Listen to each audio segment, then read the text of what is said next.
la suerte de contar con Jimena Doménech, que viene desde Valencia y bueno, ella es licenciada en Geografía e Historia, especialista en Historia Contemporánea, ha sido profesora de secundaria de Geografía de Historia y de Valenciano, es miembro desde el año 1995 de la Asociación Espírita Valenciana, que es un hogar fraterno, donde imparte cursos sobre filosofía espírita y mediunidad. Ha dado conferencias en el Congreso Nacional sobre temas como la inmortalidad del alma, la geografía de la reencarnación, medium y desarrollo de sus facultades, que es el espiritismo, niveles de más allá, etc. Es escritora y autora del libro Breve Historia entre dos mundos, que hoy ella nos presentará, escrito mediante canalización a lo largo de un proceso de una grave enfermedad. Y sin nada más, a tu disposición.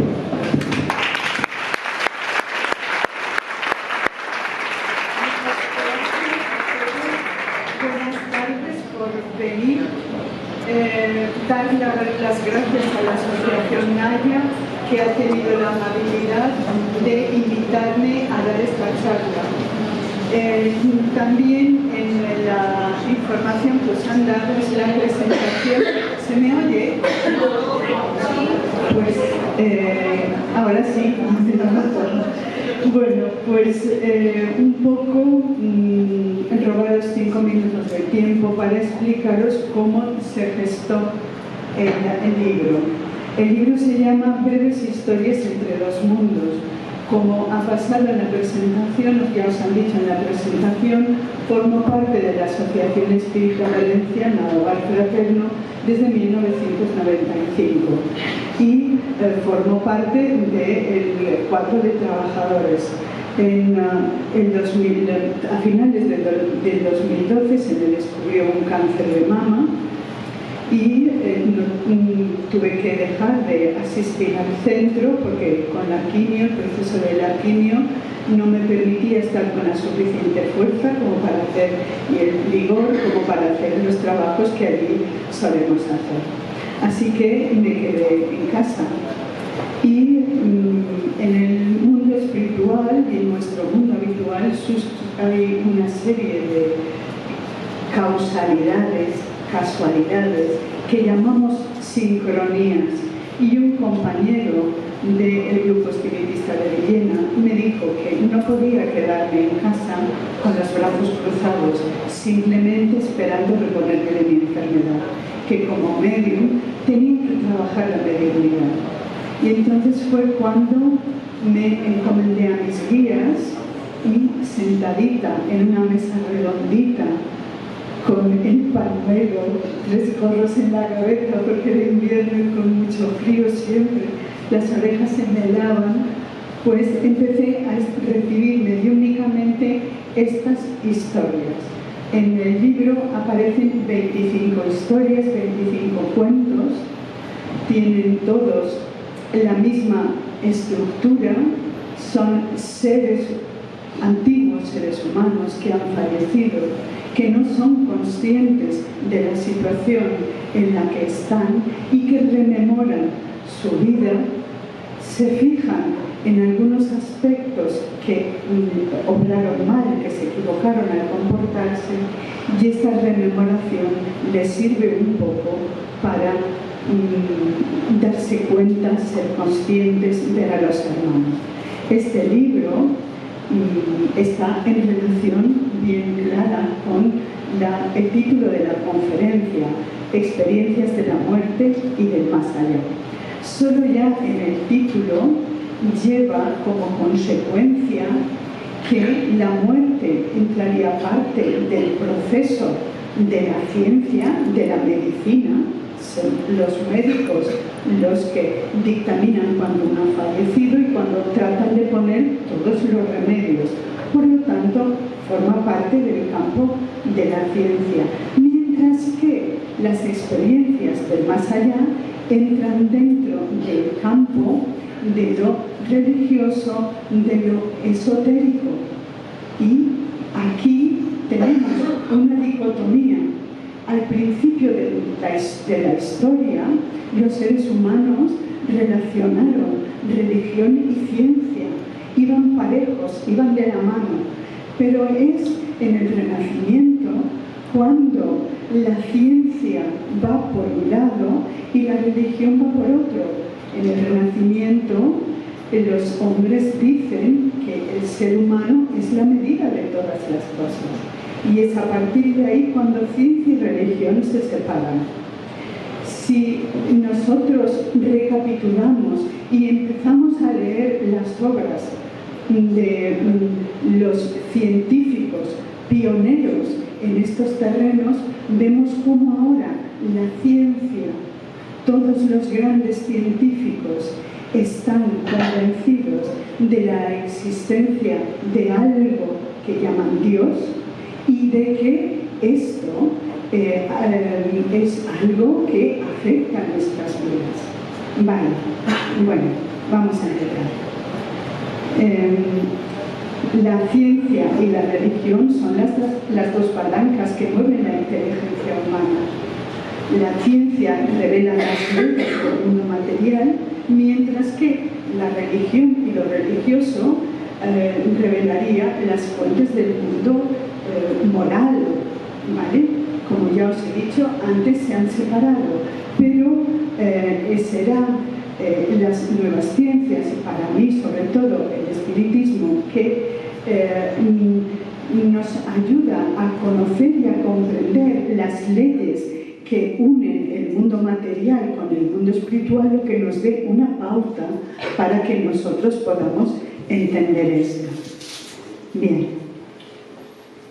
El Consejo de Bioética americano en el 2003 dijo que los seres humanos poseemos aspectos corpóreos y no corpóreos. Hasta ahora el ser humano siempre nos lo habían definido como un cuerpo. Bueno, pues en Estados Unidos ya el Consejo de Bioética dice de nosotros esto. También dice de nosotros que somos espíritus en un cuerpo físico, o un cuerpo físico con un espíritu, como lo queramos tomar. Por lo tanto, esto ya desde las cátedras del saber y de la ciencia oficial ya nos vienen confirmando y admitiendo todas estas serie de cosas. Vamos a ver. Para los espiritistas, el cuerpo está formado por tres partes. La primera parte sería el cuerpo material que nosotros todos podemos ver, semejante al de los animales, alimentado por el mismo principio vital. Este cuerpo físico contendría un alma que en realidad es quien nosotros somos, que estaría, este alma para operar en el medio terrestre necesita un cuerpo físico, pero también necesita el periespíritu, que es una sustancia semimaterial, que es la que mantiene toda la coexistencia, la cordura de nuestro cuerpo físico. Podemos decir que, sin lugar a dudas, que hay muchos espíritus que no tienen cuerpo, pero no hay ningún cuerpo de ningún ser humano que no alimente dentro un espíritu. Si os fijáis, estamos formados por tres partes.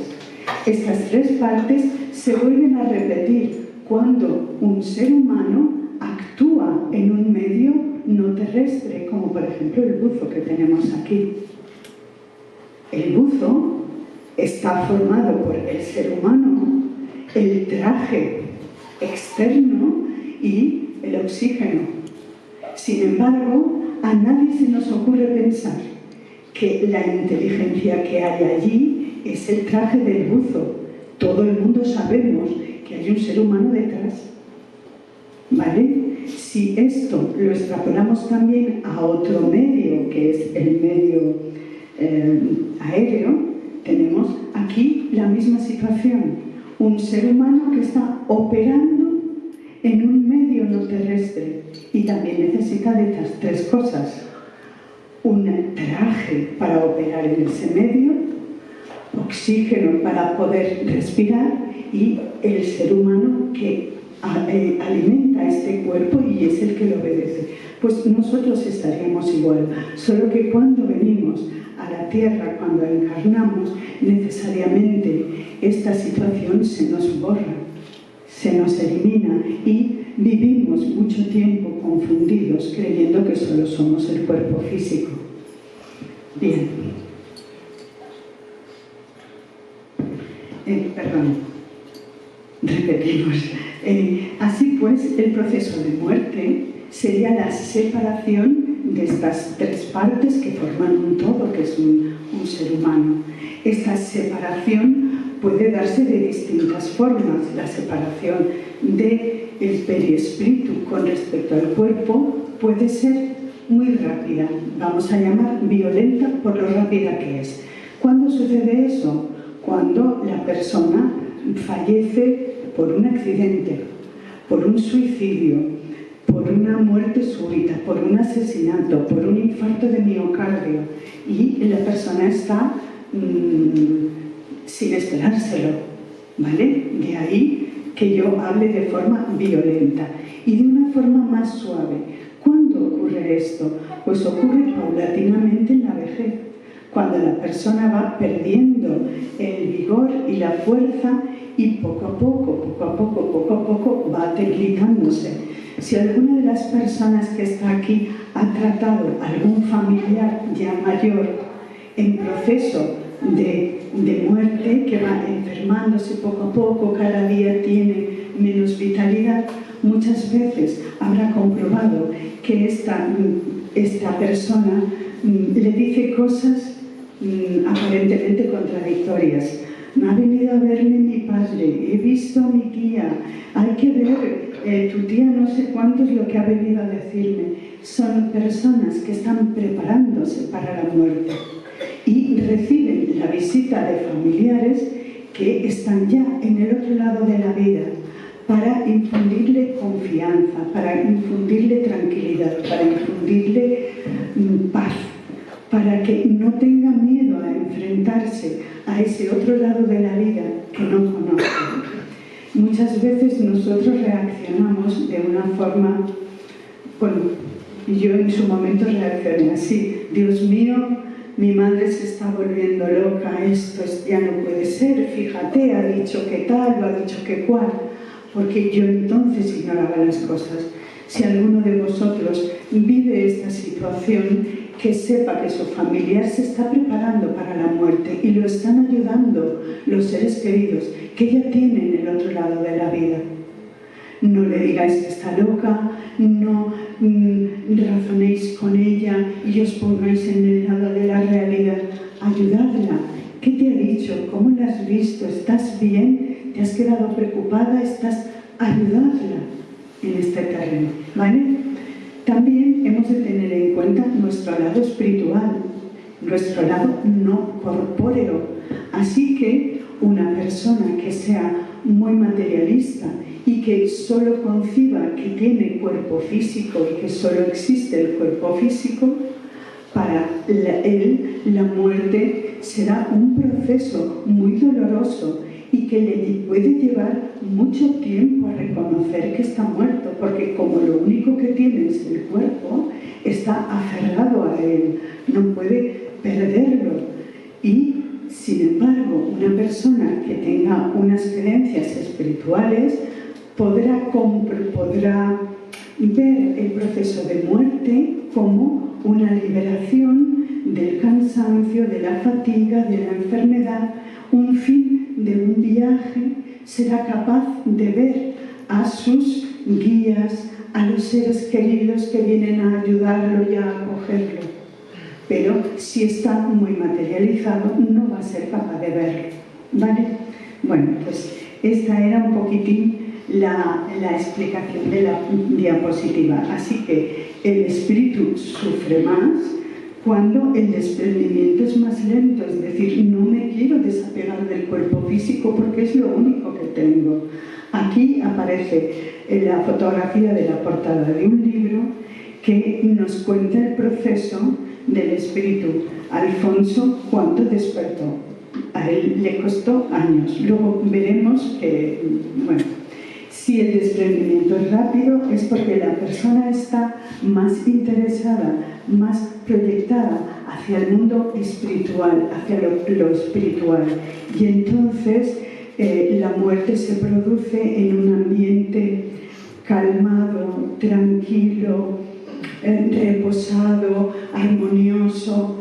No sé vosotros aquí, pero en Valencia cuando yo era niña vivía en un pueblo muy pequeño y cada vez que fallecía alguien teníamos los niños siempre la curiosidad de ver cómo estaba y eran los primeros que llegábamos. Y bueno, vimos toda serie de personas que morían de una forma crispada, pero cada vez más a medida que he ido creciendo y que he tenido que ir asistiendo a funerales de familiares, de amigos, he ido viendo que cada vez más las personas hacen el tránsito de forma más tranquila, más sosegada, más sonriente, con buenas expresiones. Esto es un síntoma de paz, de amor y de acogimiento. Bueno, esta es una película que nos viene perfecta. No sé si vosotros la habéis visto, pero en su momento fue muy famosa. Os aconsejo que si no la habéis visto, la descolguéis de internet. Porque antes nos dije que nuestro periespíritu tiene capacidad ideoplástica o psicoplástica. Nuestro periespíritu tiene la capacidad de crear el entorno, de negarse a ver la realidad o fabricarse él una realidad que él se inventa. Por eso ideoplástica o psicoplástica. Y se ve muy bien en la película. En la película es un matrimonio, pierde los hijos, se produce un drama increíble entre ellos y luego el marido, que es médico psiquiatra, muere en un accidente. Intenta, no se da cuenta porque es una cosa muy repentina, vive la ceremonia de su entierro, ve a su mujer destrozada, trata de acercarse a ella, la ve como llora y como tal, pero ve que el que él se acerque a ella le produce más sufrimiento. Y entonces es cuando empiezan a acercarse a él unos seres con unas situaciones. Es a través de lo que estos seres reflejan cómo él comprende quién es su hijo, qué aspecto ha tomado su hijo para que él pueda escucharlo y ayudarlo. Y lo mismo sucede con su hija.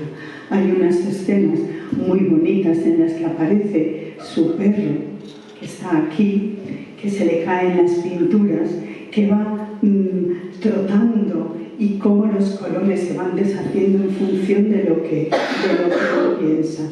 Esto es muy importante, que tengamos bien claro que tenemos capacidad ideoplástica o psicoplástica, todos nosotros, y que una vez producido el proceso de muerte, no depende tanto de lo que en realidad se ve, de lo que nosotros seamos capaces de ver y de lo que queramos ver, porque esto nos va a condicionar mucho.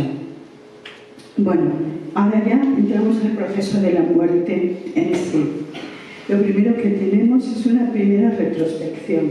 Esta primera retrospección es muy rápida, una película de alta velocidad, dura apenas unos instantes. Y en esos instantes vemos todas las escenas de nuestra vida, todas, las vemos y estamos dentro. A una velocidad vertiginosa. Después tenemos, de esta retrospectiva tan rápida, una salida del cuerpo. Los que habéis leído, ya sabéis que tenemos una serie de chakras. Van deshaciéndose, desligándose esos chakras del cuerpo físico, y el último chakra que se desliga es el chakra de la coronilla, y por ahí nos elevamos. Es entonces cuando antes estamos en un proceso de captar los dos mundos a la vez. el mundo físico y el mundo espiritual. Cuando salimos, captamos el mundo espiritual, vemos a nuestros guías, a nuestros familiares, a nuestros amigos, los reconocemos y somos atendidos y acogidos por ello. Yo lo comparo con un nacimiento, porque una muerte aquí es un nacimiento allí, un retorno allí. Y de la misma manera que aquí, cuando nace un bebé, vamos todos felices y contentos a recogerlo, qué bonito es, qué tal, cómo estás, y es una fiesta para todos. Lo mismo es en el otro lado, porque en el otro lado tenemos a seres que nos quieren mucho y que nos están esperando para recibirnos, para acogernos, para ayudarnos en ese cambio de vibración y cambio de estado de una cosa que conocemos que es la tierra y de lo que hemos olvidado que es el cielo.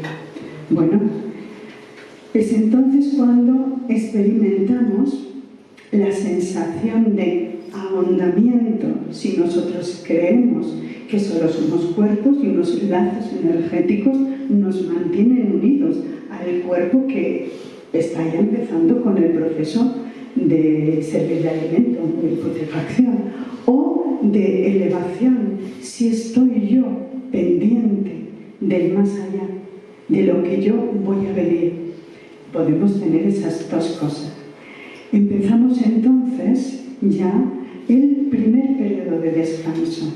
De la misma manera que los niños, cuando nacen de los bebés, están todo el tiempo durmiendo y alimentándose, durmiendo y alimentándose, nosotros tenemos que pasar un periodo de descanso en el cual estamos prácticamente todo el tiempo adormecidos para adaptarnos el cuerpo, el perispíritu o nuestro cuerpo astral, según algunas corrientes espirituales, necesita una recomposición, recomponerse, adaptarse, en fin, después de una enfermedad uno necesita reponerse, ¿vale? Tenemos entonces este periodo de descanso que puede ser de unos días o puede ser de unas semanas o puede ser de años en función del proceso de muerte que hayamos tenido. Tenemos entonces la segunda retrospección. Esta segunda retrospección es mucho más lenta, más pausada, más despacio. En esta segunda retrospección vamos viendo persona a persona, situación a situación, comportamiento a comportamiento, todo lo que nosotros hemos hecho a lo largo de nuestra vida. Y no solo vemos lo que hemos hecho nosotros, sino también vemos, sentimos, observamos lo que nuestras palabras y nuestras acciones le han hecho a las personas con las que estamos interactuando y las consecuencias de nuestros actos. Así pues, es una retrospectiva muy lenta, muy cuidadosa, muy poco a poco, muy despacio. No sé si habéis leído algún libro de Chico Xavier, No Solar, o la película de No Solar es la más famosa, y ahí se ve cómo él va haciendo una retrospectiva de la vida y de los errores. Cuando nosotros terminamos de hacer la retrospectiva, estamos de situación para la preparación del aprendizaje. Es decir, ¿qué es lo que yo no he aprendido? ¿Qué es lo que yo he hecho mal? ¿Qué es lo que yo he hecho regular?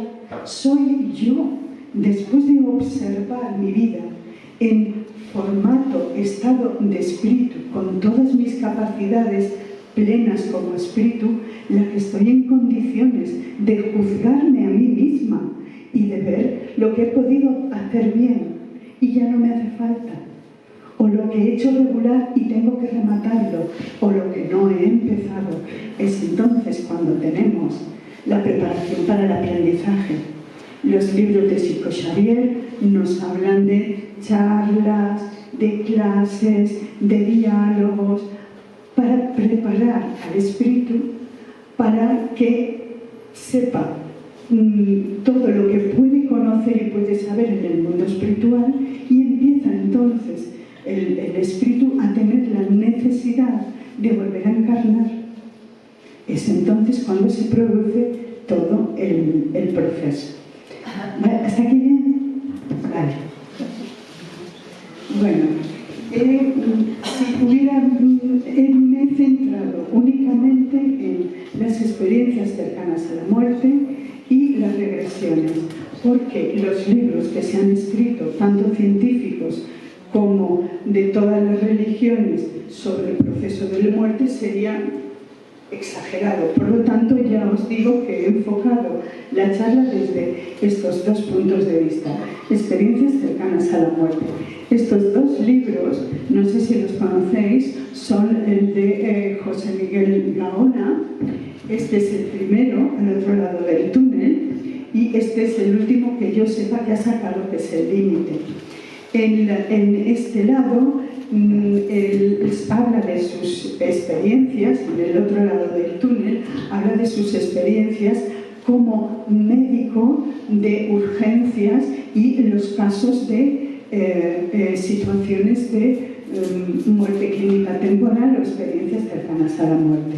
Y en el libro del Límite lo que tiene son los trabajos que están haciendo los médicos, de tal manera que cada vez se está haciendo más largo el proceso de la muerte, porque son cada vez más capaces de, con maniobras de resucitación, volver a las personas a la vida. ¿Vale?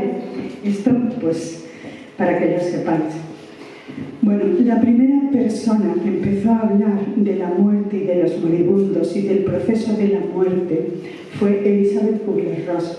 Ya veis que el libro se publicó en 1969. En la historia de la humanidad, hace nada, menos que un suspiro, menos que un suspiro.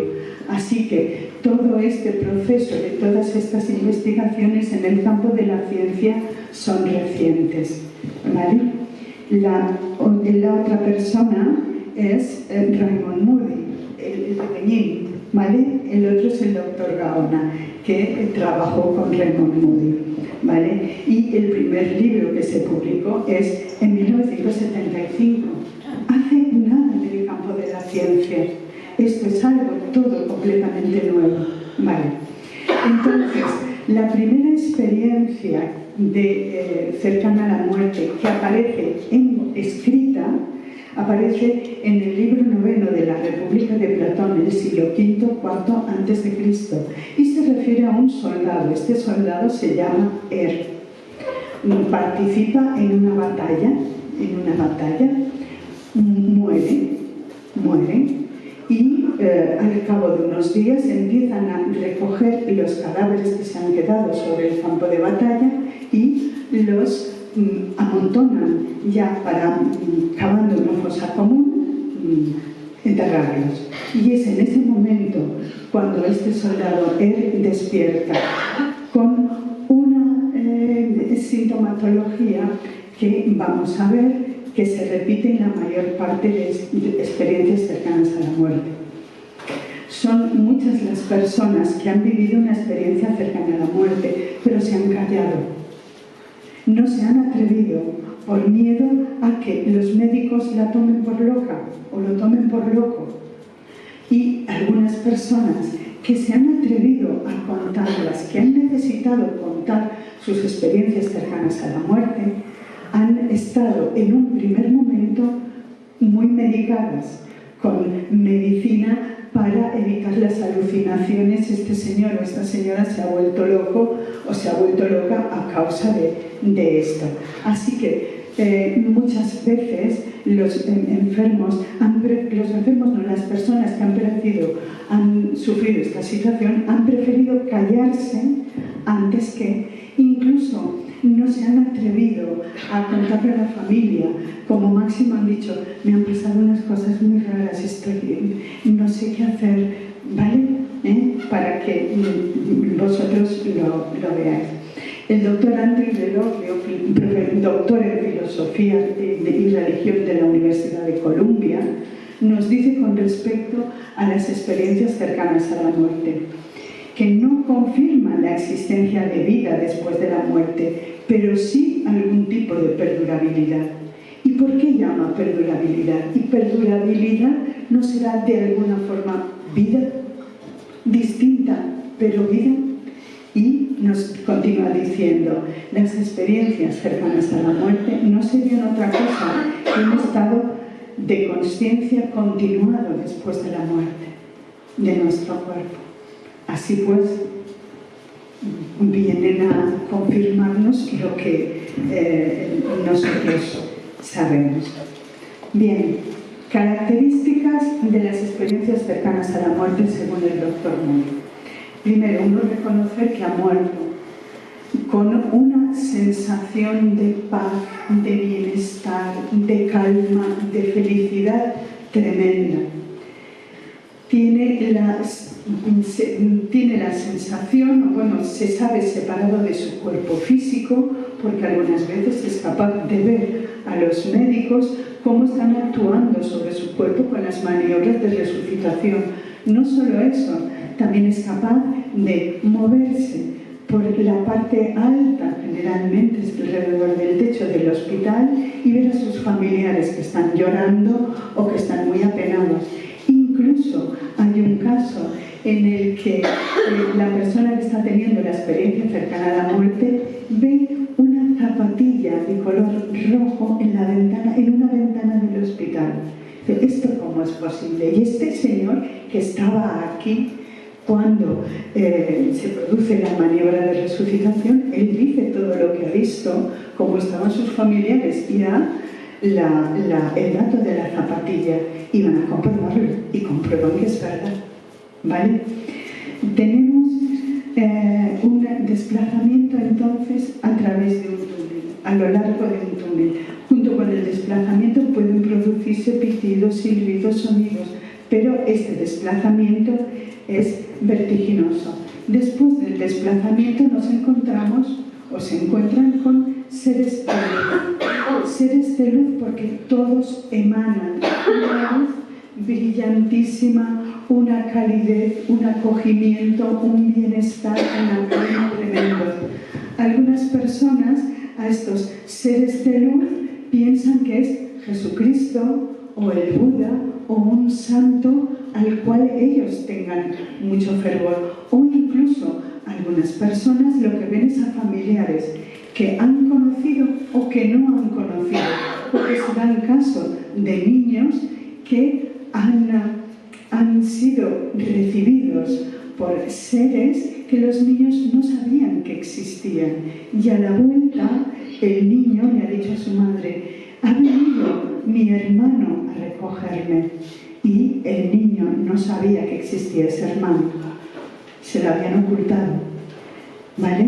Entonces, de estos seres de luz que nos acogen, que nos ayudan, que nos calman, que nos tranquilizan, irradia esta luz y este bienestar muy grande. Una curiosidad: el marido de una amiga mía padeció una experiencia cercana a la muerte. Mi amiga ya sabía todas estas cosas, pero se había quedado con la copla. Oye, si cada vez hay más luz, ¿la luz te cegará? Y el marido le dijo: no, cada vez había más luz. La luz no me cegaba, la luz me acogía y me producía bienestar y una felicidad tremenda. Bueno, pues estos seres nos van a ayudar, porque vamos a empezar a tener una revisión de nuestra vida. Una revisión desde el momento de nacimiento o desde el momento del primer recuerdo. Y van apareciendo todas estas situaciones. Este ser va preguntando preguntas que tienen que ver con el amor y con la conciencia. ¿Ha valido la pena vivir? ¿Qué has aprendido de esto? ¿Qué conclusión sacas? ¿Es bueno todo lo que has hecho o esta situación? Y las personas después de la revisión, se produce entonces una barrera porque ya ha terminado la revisión de la vida y ellos ya han sido conscientes con esta comprensión, esta calidez, este amor, este no enjuiciamiento de este ser de luz, de que encuentran entonces, qué sé yo, pues puede ser un río, puede ser una cerca, puede ser una niebla, puede ser una línea de árboles, puede ser una línea en el suelo y no pueden traspasar esta línea. Muchas veces es el mismo ser de luz el que dice, no es tu momento, y regresan.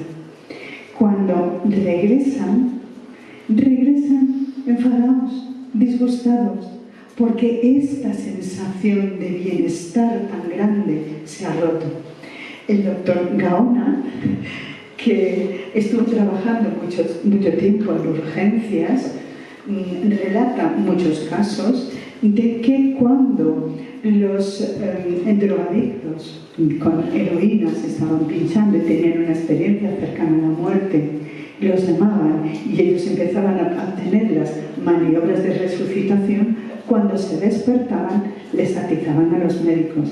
De tal forma que llegó un momento en que los médicos dijeron, vale, lo hacemos, es nuestra obligación, pero que un segurata, uno de seguridad, esté con nosotros para evitar que nos peguen, porque les habían interrumpido todo esto.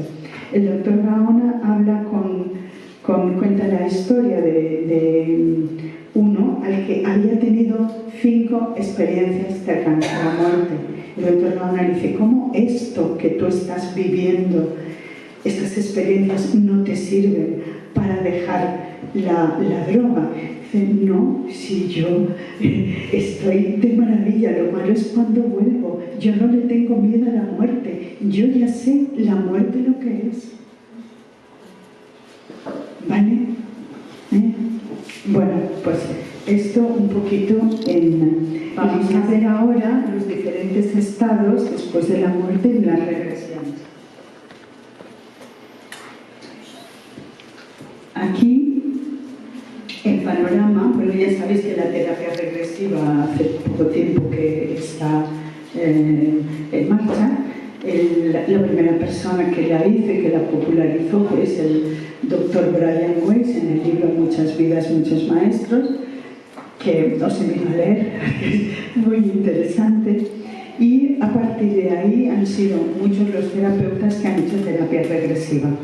Y los médicos son tienen una mente científica, a pesar de que se dediquen a estos tiempos, y han sacado, en función del comportamiento de las almas o de los seres humanos en el otro lado de la vida, han sacado una especie de prototipos, dependiendo de la conciencia en la que están viviendo el proceso y de si son capaces de separarse o de no separarse.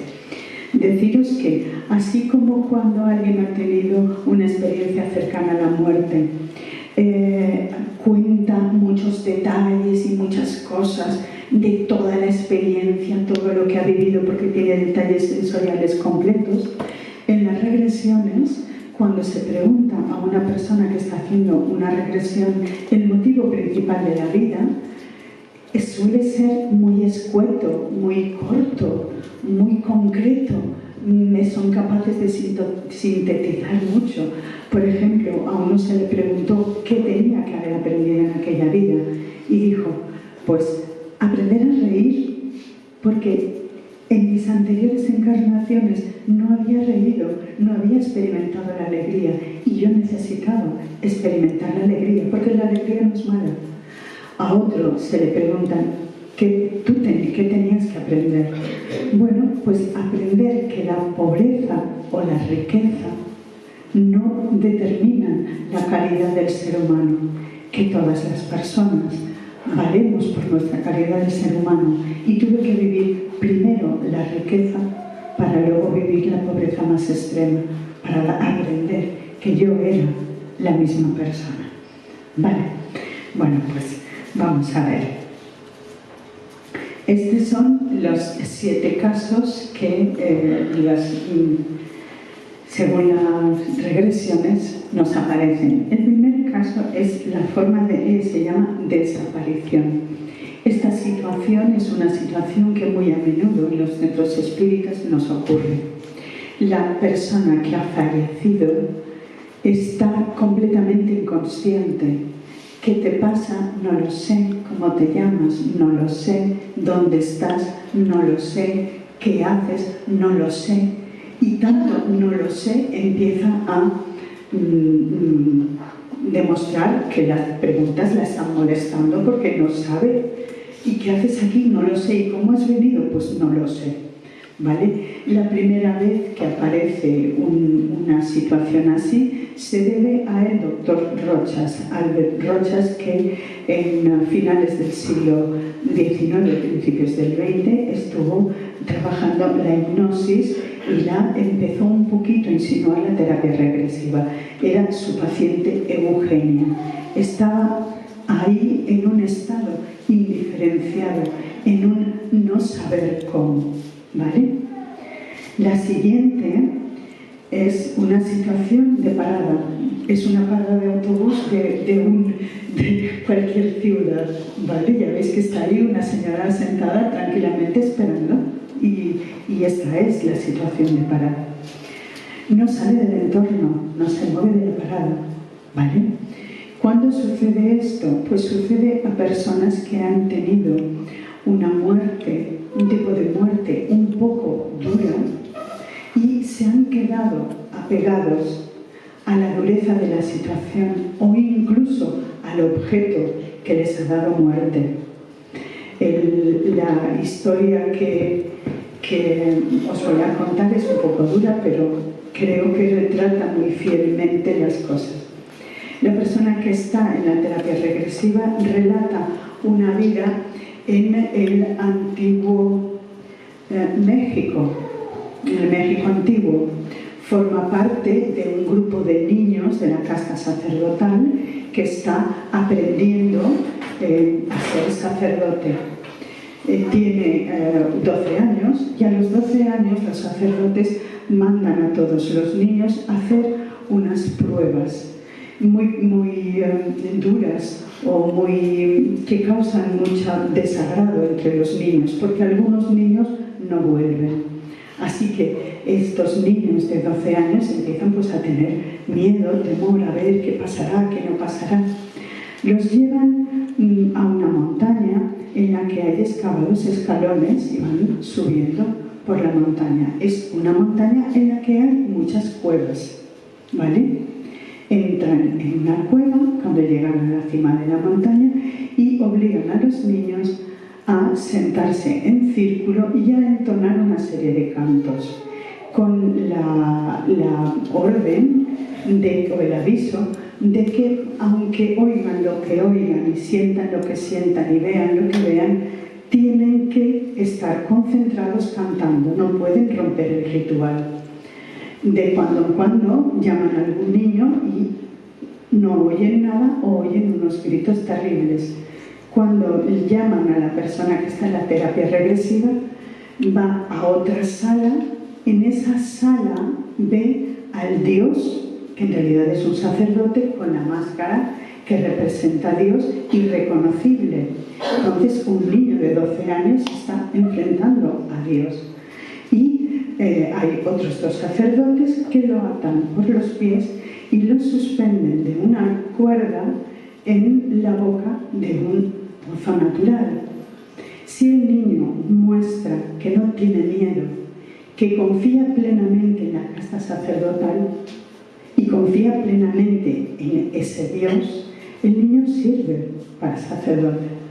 Pero si el niño siente miedo, el niño no sirve para sacerdote, y es entonces cuando lo desatan y cae. Y esto es lo que sucede a esta persona. Es un niño de 12 años, cae al fondo del pozo, da con huesos de otros niños, con un dolor, una oscuridad tremenda, un miedo muy grande, y está allí unos días quejándose, lamentándose, hasta que ya no oye nada, pero tiene miedo de salir, porque en realidad ha fallado a su Dios. Él tiene miedo de salir y está ahí durante 700 años. ¿Vale? Lo mismo sucede con, por ejemplo, los instrumentos de tortura. Desgraciadamente en nuestra historia, en las cárceles y en las situaciones de la Inquisición en nuestra historia, por lo menos la de España y la que yo conozca de Europa, instrumentos de tortura han habido. Pues lo mismo sucede. Muchas personas que tienen una muerte así se quedan ligados a la situación con odio, con rencor, con deseos de venganza o ligados al instrumento que les ha dado la muerte. Os quiero que recordéis que tenemos capacidad psicoplástica y que estos hermanos, a lo largo de todo el tiempo que están en esta situación, reciben continuas visitas. Pero si están obcecados en que yo solo veo esto, nunca somos abandonados. ¿Vale?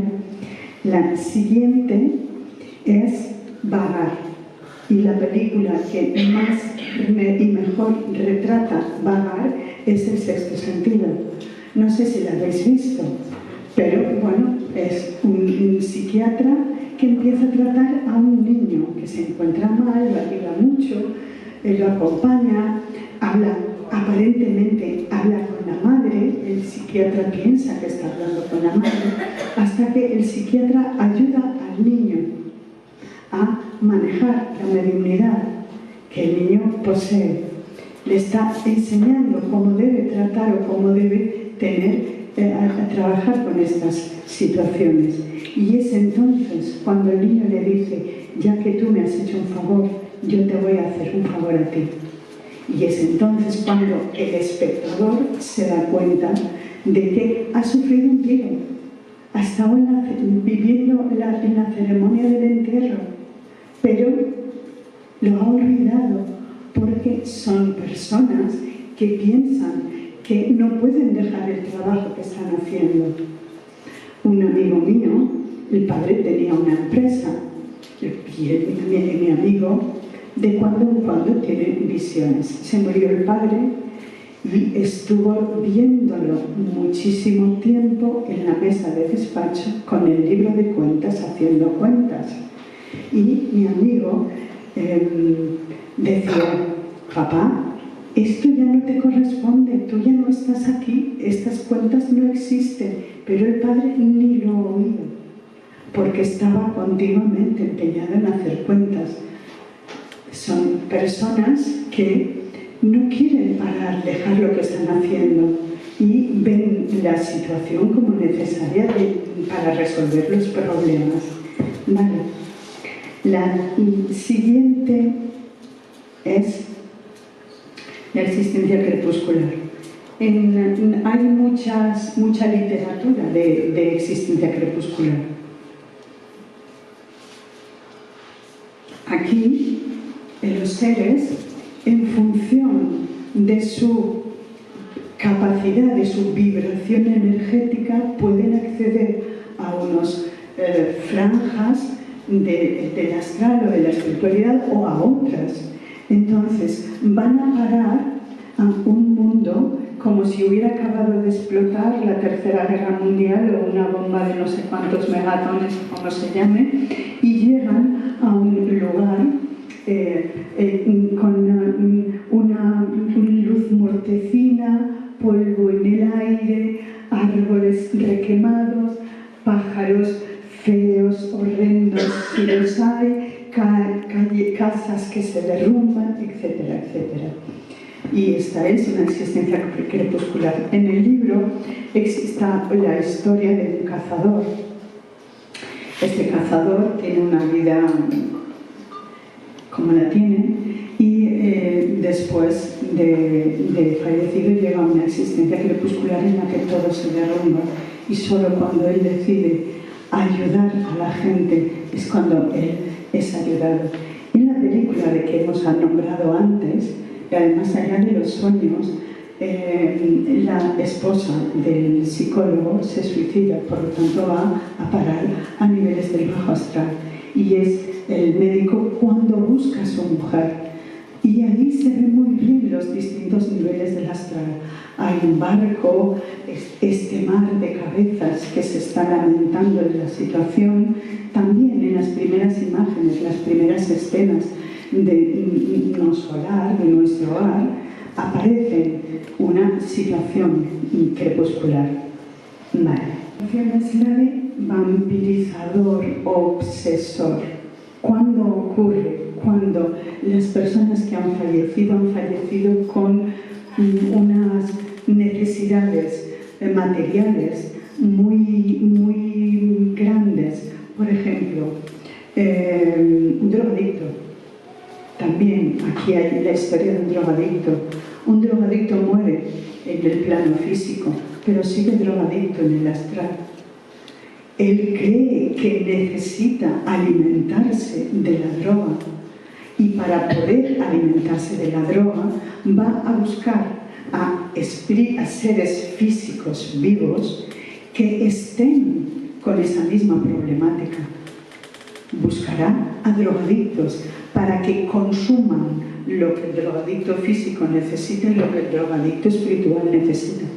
Pero lo mismo sucede con todas las personas que tienen una adicción, por ejemplo, al alcohol, al tabaco, a violentos, sádicos que disfrutan haciendo mal y cuanto más pegan, entran en un estado de frenesí, de ansia. Todas estas personas, porque todos atraemos a espíritus a nuestro alrededor con los que estamos en sintonía.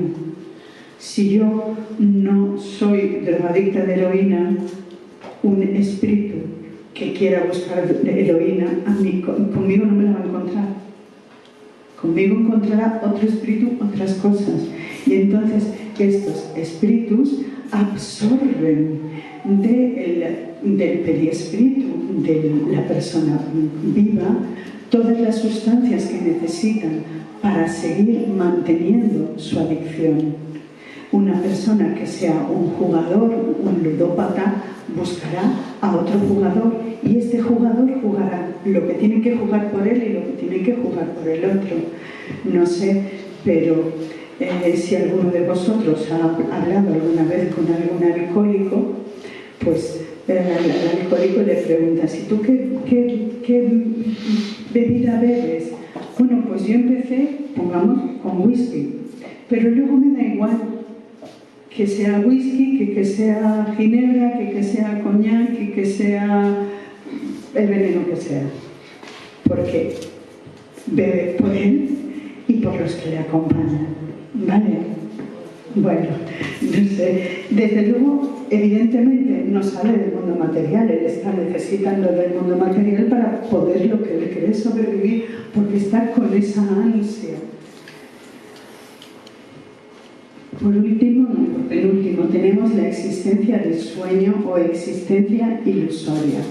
Son personas que podrían desprenderse perfectamente bien, pero que son personas con unas concepciones muy rígidas de lo que les tiene que ocurrir cuando han fallecido, que como esto no les ocurre, no están muertas. Por ejemplo, muchas personas, al menos en los centros espíritas, nos encontramos también a personas de este tipo. Bueno, de todos los que he narrado, pero de este tipo también. Personas, bellísimas personas, pero que como no ha venido San Pedro, o no ha venido el ángel de la guarda, o no ha venido el tal, o no ha venido el cual, ellos no están muertos. Y acuden a la iglesia a rezar el rosario, y acuden a misa, a seguir la misa, pero ellos no están muertos porque lo que la iglesia les ha enseñado no se ha cumplido. Por lo tanto, no están en esa situación. El Lenguamba, que es una personalidad en el campo de las regresiones, nos relata dos ejemplos un poco curiosos.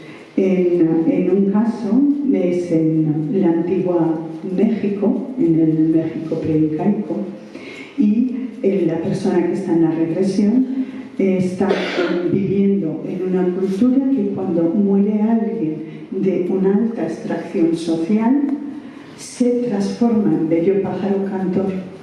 Así que cuando esta persona muere, él se transforma en bello pájaro cantor que está cantando sobre los árboles hasta que ya es consciente. Y otro ejemplo también de Lenguanga es en el caso también de una cultura preincaica. Esta cultura adoraban al sol. Así que la persona que fallece no puede visualizarse como sol, pero sí que se visualiza como la luz de una antorcha. Vale. Así que vuelvo a decir, lo que nos suceda después de fallecer depende más de lo que nosotros creamos que nos va a suceder y de lo que a nivel energético y a nivel espiritual podemos ver que de lo que en realidad suceda. Por eso, enfrentarse al proceso de nuestra vida en el más allá conviene enfrentarlo con el alma y con el corazón bien abierto. El último ejemplo es el despertar completo. Es una situación de ascensión de espíritu. El ejemplo que os voy a dar también es un duro. Esta charla es un poquito dura, lo siento, pero es así. Nos narra la historia una mujer que está casada con un noble que está dirigiendo una demarcación, pongamos que una provincia, en la Francia revolucionaria, de la Francia de la Revolución Francesa. Como ella es noble, tiene un castillo o un palacio y también representa su marido el poder del rey, durante la revolución las masas entran, saquean la casa, matan a su marido, pierde de vista a sus hijos, no los ve, ella es arrojada evidentemente a la calle, en la calle se queda sin posibilidad de vida, viviendo como una mendiga, con un dolor espantoso por la pérdida de su marido y sus hijos, que no los encuentra a pesar de que los busca, y empieza a beber. Es el único medio que ella encuentra de mitigar un poco su dolor. Y una mujer en la calle, en un proceso de revolución, sin ninguna autoridad, imaginaros la de situaciones desagradables que enfrenta. Por fin muere al lado de un camino, y cuando muere experimenta una sensación de paz y de bienestar tremendo. Se desprende completamente del cuerpo, mira el cuerpo, ve que aquello no le sirve, que aquello ya está completamente perdido, y en una sensación de paz y de amor ve a su marido, lo abraza y asciende. Y bueno, esto es un poco. No quiero que os vayáis con el sentimiento de estas situaciones tan dramáticas. Lo normal, lo corriente, lo adecuado es que no nos dejan nunca solos. No cambiamos de un estado de vibración a otro estado sin ser ayudados. Pero si nosotros estamos muy empeñados en que solo existe el cuerpo físico, si solo estamos absolutamente convencidos de que somos lo que tenemos, lo que hemos podido adquirir y no lo vamos a dejar, no nos vamos a despegar de lo que hemos hecho. Si nosotros, a pesar de que hemos ido, la mayor parte de nosotros está educado en el catolicismo, a pesar de todo eso, las personas están muy apegadas a lo que han conseguido. ¿Vale? Sus maridos, a sus mujeres, ¿cómo las van a dejar? ¿Cómo las van a dejar? Por eso es muy importante tener presente que nosotros somos ayudados y somos nosotros los que nos negamos a ser ayudados, no, yo no te veo porque yo lo único que veo es lo que tengo, lo que palpo, lo que toco.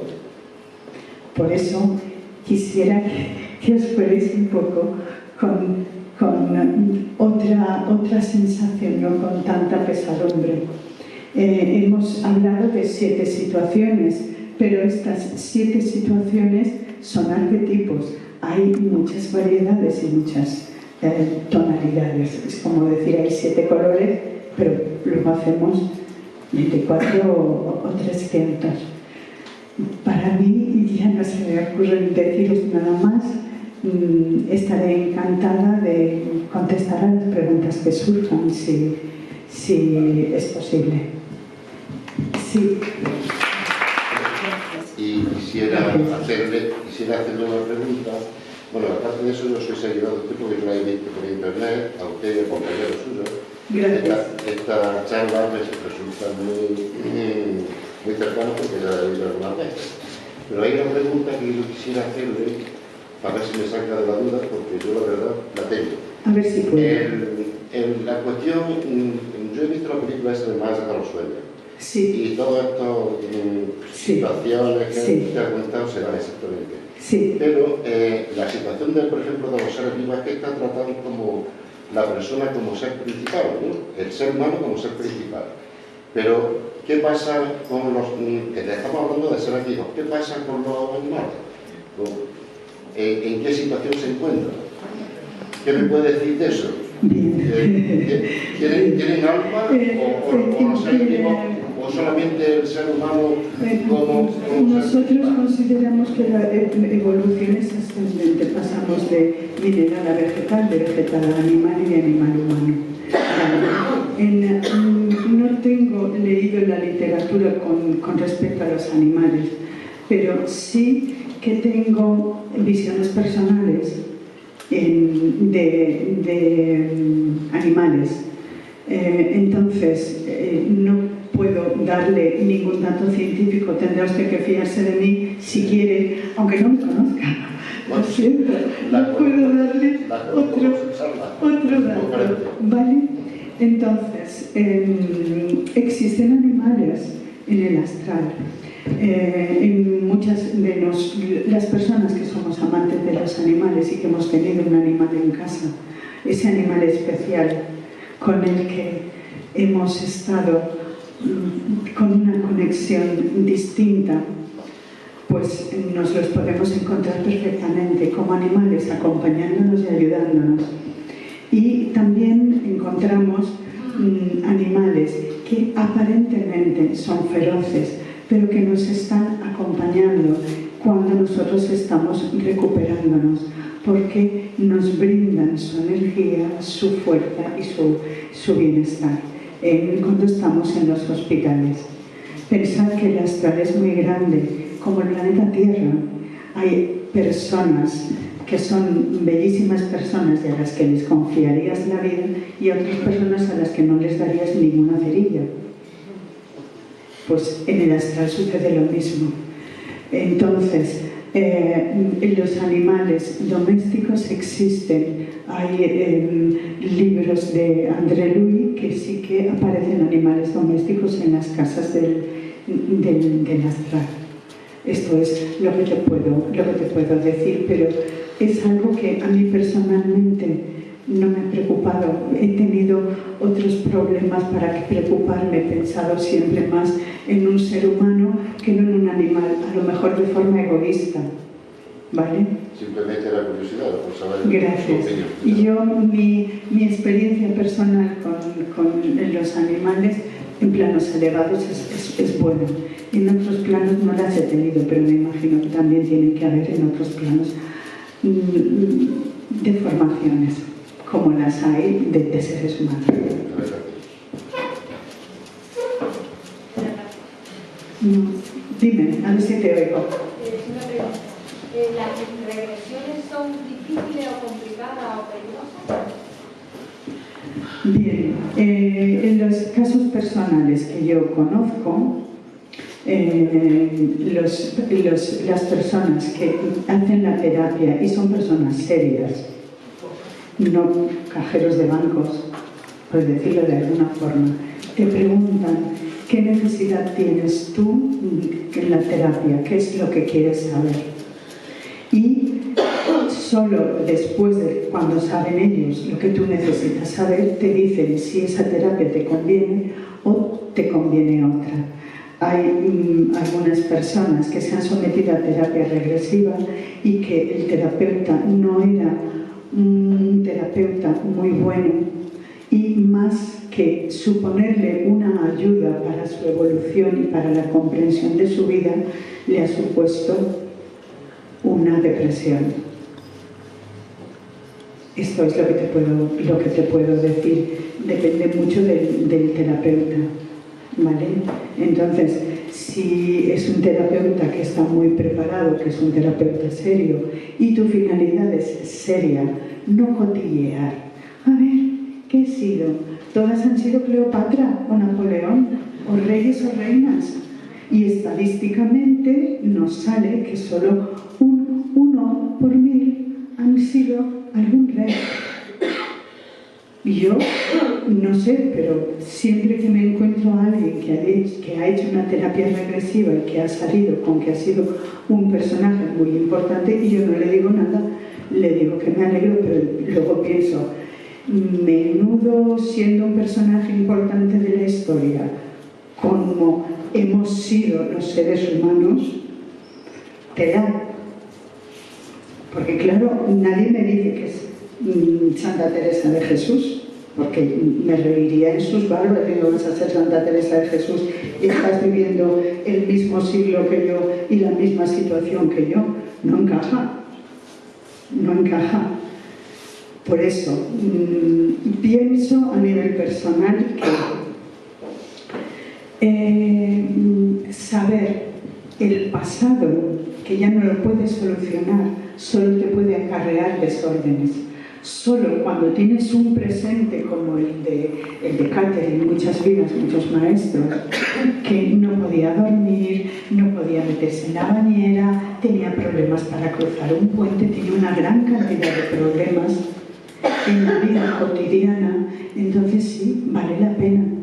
Pero cuando te mueve la curiosidad, no pienso que te metes en un terreno resbaladizo y malo, porque puedes saber que, por ejemplo, has sido verdugo, o has sido un médico que ha sido un carnicero, que ha estado experimentando con los pacientes, porque lo que te va a llegar son cosas que tú no has hecho correctamente.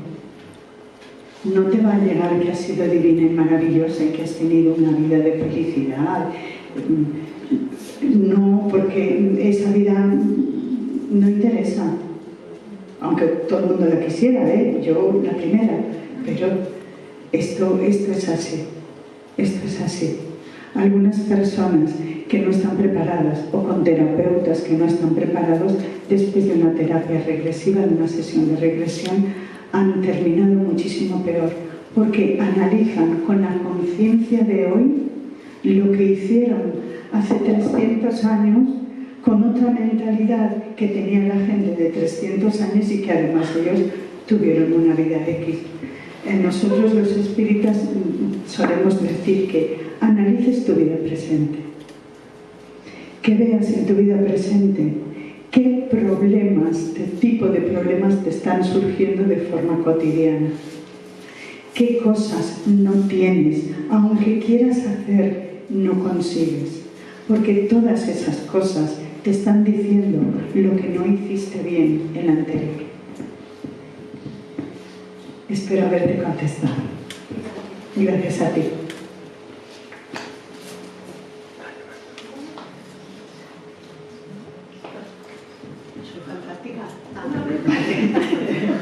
Yo faltaba, Muy bien.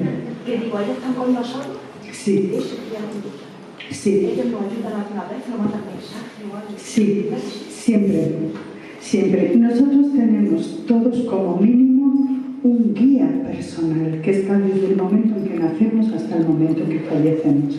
Pero si nosotros tenemos un trabajo relacionado con otras personas y que muchas otras personas dependen de nuestro trabajo, y si nosotros somos unas buenas personas y unas personas equilibradas, cuando nosotros estamos haciendo ese trabajo, nosotros estamos siendo ayudados. ¿Cómo? Con intuiciones. Cuando muchas veces se le hace una entrevista a un escritor, ¿quién no ha oído? No sé qué ha pasado con este libro que se escribió solo. O un médico que te sientas, tú le dices cómo te encuentras, pero sabes que él no te está escuchando. Él ya sabe lo que tiene. Y a este médico se le dice, es que tiene un ojo clínico. Siempre somos ayudados, nunca estamos solos. Depende de nosotros el querer escucharlos o no querer escucharlos. Yo durante una etapa de mi vida he sido muy rígida. Yo soy una persona científica, yo estas cosas son de ignorantes, no me las creo, y yo tengo que hacer lo que me dicta la razón, así, de inflexible. Entonces tenía una moto. Yo iba con la moto, la mar de bien, y oigo una voz que me dice, tal día no cojas la moto. Ay, que yo cómo voy a hacer caso, que no hay nadie aquí que me dice que no coja la moto. Yo tengo que coger la moto. Al día siguiente, no cojas la moto toda la semana. El día que tenía que coger la moto, ninguna voz. Antes, todos los días, no cojas la moto, no cojas la moto, no cojas la moto. Bueno, pues ese día cogí la moto y tuve un accidente. Me habían avisado, se cansaron de avisarme. Era yo la que con la mentalidad estrechita de decir estas cosas yo no me las creo, yo soy una persona culta, etcétera, etcétera, no voy a hacer caso de las advertencias. A la guapa, 3 meses de baja, el pico del maleolo del peroné. ¿Estaba acompañada o no estaba acompañada? Bueno, y aún puedo contar otra situación peor, que mis compañeras y mis amigas de profesión se reían de mí y me dijeron de todo. Empecé a estudiar oposiciones y desde el primer día que me pongo a estudiar oposiciones con el temario, estudié tal tema, el de la restauración, Isabel II, Cánovas del Castillo, toda esta gente. Bueno, Cánovas del Castillo y Alfonso XII, Isabel II, la Isabelona, ya estaba en Montpellier, en Francia. Y yo, no, me voy de todo el temario, me sabía todos los temas menos 2. Llego al examen y me sale este. Salgo del examen y le digo a mis compañeras, llevo no sé cuántos meses, pero Pilar, estás loca, ¿cómo pensando esto? ¿No estudiaste? Pues por el mismo mecanismo de estrechez mental y de rigidez. Y claro, yo durante muchos meses fui avisada, pero al final, si uno no quiere hacer caso, vive la situación que tiene que vivir. Siempre somos ayudados, siempre estamos acompañados con intuiciones buenas y malas en función de lo que nosotros pensemos y de lo que nosotros creamos. Nunca estamos solos. Siempre tenemos ayuda. Falta que nosotros estemos abiertos para recibirlo. Por eso os he contado estos 2 casos míos personales. Sin embargo, tengo otra amiga que tuvo la misma intuición que yo y todos los días, antes de empezar a estudiar a fondo el temario de la oposición, se estudiaba el tema que ella creía que iba a salir. Efectivamente salió y aprobó con un número altísimo.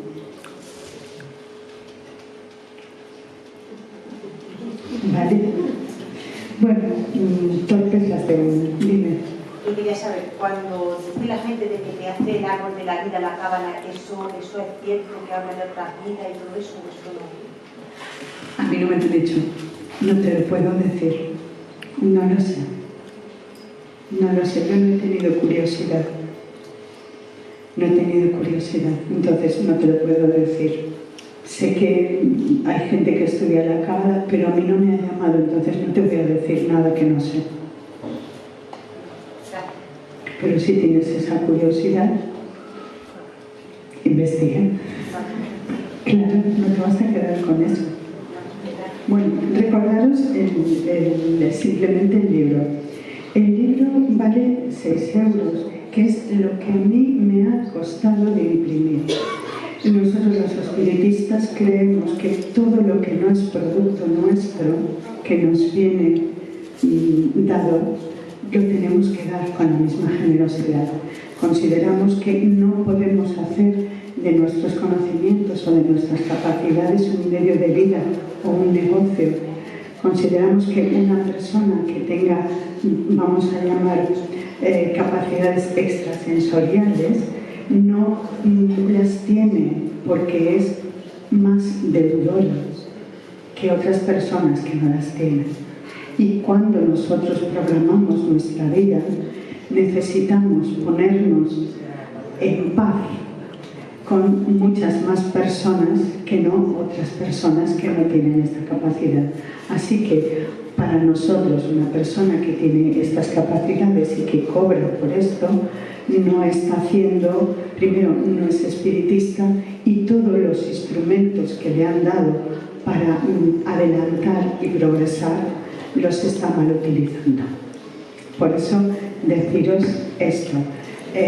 No os preocupéis, si os apetece lo compráis, si no os apetece no lo compréis. No penséis que, yo qué sé, si a vosotros os apetece lo compráis y si no, no lo compráis. Y ya está. ¿Vale?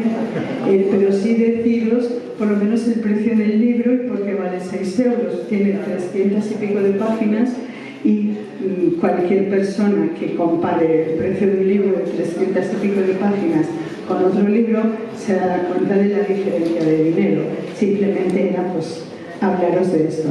Gracias por vuestra paciencia, muchas gracias por haber venido a escucharme y por la atención que he tenido. Y gracias también a la asociación. Muchas gracias.